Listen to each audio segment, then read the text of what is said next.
Welcome to our reflection on Luke 2 verses 36 to 40. This passage introduces us to two remarkable individuals, Simeon and Anna, who encountered the infant Jesus at the temple in Jerusalem.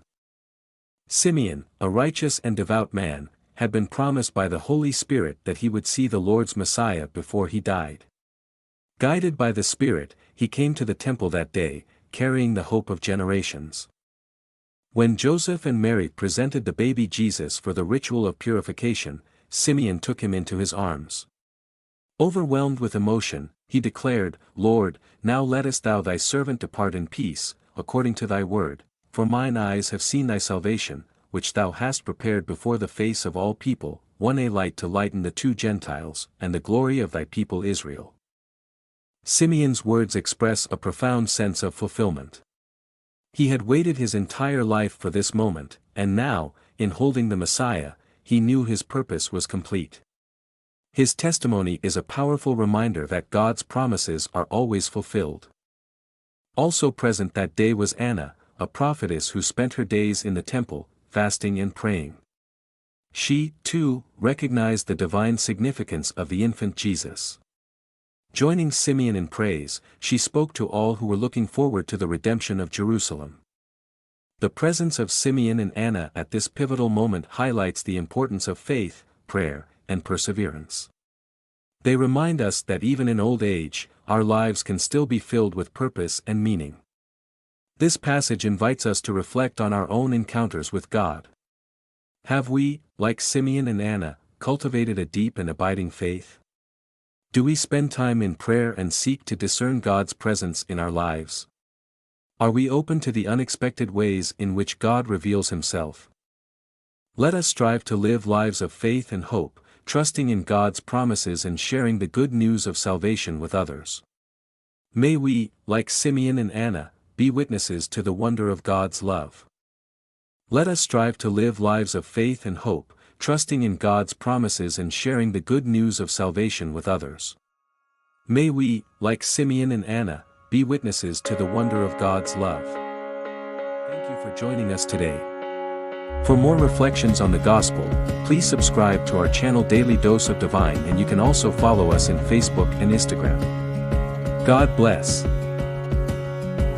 From the Gospel according to Luke, Luke 2 verses 36 to 40. There was a prophetess, Anna, the daughter of Phanuel, of the tribe of Asher. She was advanced in years, having lived 7 years with her husband after her marriage, and then as a widow until she was 84. She never left the temple, but worshipped night and day with fasting and prayer, and coming forward at that very time, she gave thanks to God and spoke about the child, to all who were awaiting the redemption of Jerusalem. When they had fulfilled all the prescriptions of the law of the Lord, they returned to Galilee, to their own town of Nazareth. The child grew and became strong, filled with wisdom, and the favor of God was upon him. All right, so you know how every year we revisit the Christmas story and kind of dig a little deeper? Well, this year I thought we could take a look at this figure who pops up in Luke's gospel, Anna the prophetess. I don't know about you, but I always kind of skimmed over her part. Yeah. But when you really stop and think about it, Yeah. I mean, she appears right at the beginning of Jesus's life. Yeah. And in just a couple of verses, Luke manages to pack in so much about who she is and what her words actually mean. It's true. It's really like a powerful little vignette. Yeah. And, she often gets overshadowed by everything else that's going on in the story. Right. But her story is actually crucial. Okay, so let's start with how Luke introduces her. He calls her the daughter of Phanuel of the tribe of Asher. Exactly. And those details feel very specific. They're not just random genealogical tidbits. Right. It's like he's giving us very precise details, and he's doing that on purpose. Okay, so what's the significance? Yeah. Especially the tribe of Asher thing. What does that tell us?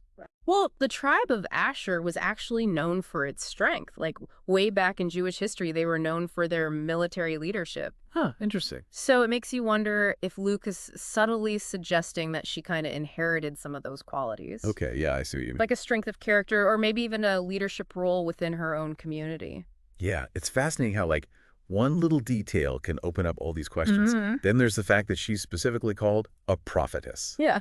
Like, that's not a title you just, like, pick up at the market. Right, exactly. So what did that actually mean in that society? Yeah, it really signifies real spiritual authority. We often associate prophets with, like, predicting the future. Right. But it was actually broader than that. A prophetess was someone who was considered deeply connected to God.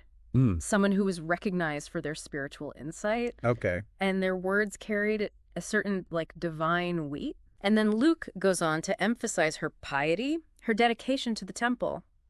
He says she worshipped night and day with fasting and prayer. Wow. This points to, like, a life of deep devotion and likely earned her a really respected position within that temple community. Okay, so this is where she encounters the infant Jesus, right? Yes. She comes forward, gives thanks to God, and then speaks about the child to all who are awaiting the redemption of Jerusalem. Right. Can you unpack that phrase for me? Redemption of Jerusalem. Yeah, that's a phrase that's loaded with meaning, especially in that time and place. Yeah. So you have to think about it. For the Jewish people under Roman occupation, this redemption of Jerusalem wasn't just some political concept. Right. It was their deepest hope. Hmm. The yearning for God to deliver them, restore their city to its former glory, Yeah. and usher in a new era of peace and justice. It was tied up with their very identity Wow. and their future. So for Anna to recognize Jesus as a baby in this light, Yeah. that's a bold statement. It- It's like she's saying, this is the one we've been waiting for. Absolutely. Was that a common belief at the time? Mhm. Or was Anna really unique in her insight? I mean, that's a fantastic question. Yeah. And it gets to the heart of why her proclamation is so significant. Mm. It wasn't just that she saw a cute baby and she just decided, oh, he's special. Right. She saw in him the potential for that redemption, for that hope that the people longed for. Wow. It speaks volumes about her spiritual depth and her ability to perceive the divine, even in such, like, a humble form. Yeah. And remember, she's not just, like, muttering this to herself. Right. She's proclaiming it publicly to Yeah. all who are awaiting the redemption. Imagine the impact of those words, Right. especially coming from someone as respected as Anna. That's incredible. Yeah. I'm starting to see how this seemingly small encounter has such big implications. Absolutely. And it's even more striking that it's an elderly widow, someone who is often marginalized in that society. Right. She's among the first to recognize Jesus' significance. Totally, and that's actually a recurring theme in the Gospels. Oh, really? Yeah, it's those who are often overlooked by society, who Mhm. see Jesus most clearly and are the most open to his message. That's so interesting. And then the passage shifts to Jesus's family, Right. fulfilling all the prescriptions of the law of the Lord before returning home to Nazareth. Yeah, it kind of reinforces their piety and obedience to Jewish tradition, right? Exactly. And then we get this like beautiful line, the child grew and became strong, filled with wisdom, and the favor of God was upon him. Mhm. It's like Luke is drawing a line from Anna's proclamation to this growing child Yes.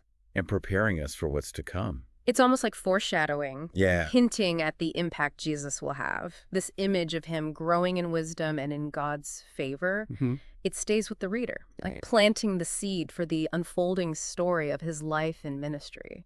So we have Anna, this woman of incredible piety and insight, bearing witness to the Messiah, this powerful proclamation of redemption, echoing the deepest hopes of the Jewish people. And we see the infant Jesus growing in wisdom and God's favor, setting the stage for everything that's to come. It's true. This short encounter is so rich. It is. It makes you think, what must it have been like for those who were actually there witnessing Anna's proclamation? I know, right? Did they scoff? Did they believe? Right. Did they go home and tell their families, we saw something remarkable today? Yeah. We're only given a brief glimpse. Yeah, but it sparks so many questions. It does. And reflections on the power of faith and the mystery of Jesus' early life. It really does. Yeah. And on that note, I guess we leave you with a question to ponder. How does Anna's story, however brief, deepen your understanding of the whole narrative of Jesus' life and purpose? Thanks for joining us on this deep dive.